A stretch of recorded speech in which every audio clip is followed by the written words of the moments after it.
श्री स्वामी समर्थ. महाशिवरात्रीच्या दिवशी प्रत्येक आईने आपल्या मुलांच्या उज्ज्वल भविष्यासाठी शिवमंदिरामध्ये दान करा ही एक वस्तू. ही वस्तू दान केल्यामुळे आपल्या मुलांची प्रत्येक क्षेत्रामध्ये भरभरून अशी प्रगती होणार आहे. हा उपाय तुम्ही महाशिवरात्रीच्या दिवशी अगदी सकाळपासून संध्याकाळपर्यंत कधीही करू शकता.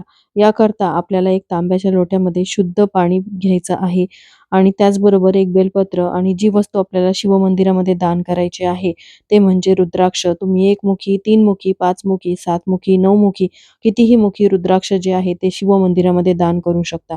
सर्वप्रथम मंदिरामध्ये गेल्यावर दिवा प्रज्वलित करून घ्यायचा आहे आणि त्यानंतर आपण जे जल घेऊन गेलेलो आहोत ते एका धारीने आपल्याला श्री शिवाय नमस्तुभ्यम या मंत्राचा जप करत अर्पण करायचा आहे. तसेच बेलपत्र अर्पण करायचं आणि त्यानंतर आपण जे रुद्राक्ष घेऊन गेलो आहोत ते उजव्या हातामध्ये आपल्याला घ्यायचं आहे आणि आपल्या मुलांच्या आयुष्यामध्ये असणारे जे संकट आहेत, विघ्न आहेत, दोष आहेत, दारिद्र्य आहे ते दूर करण्याकरता मनोभावे प्रार्थना करायची आहे आणि त्यानंतर शिवलिंगावरती आपल्याला हे रुद्राक्ष अर्पण करायचं आहे. श्री स्वामी समर्थ.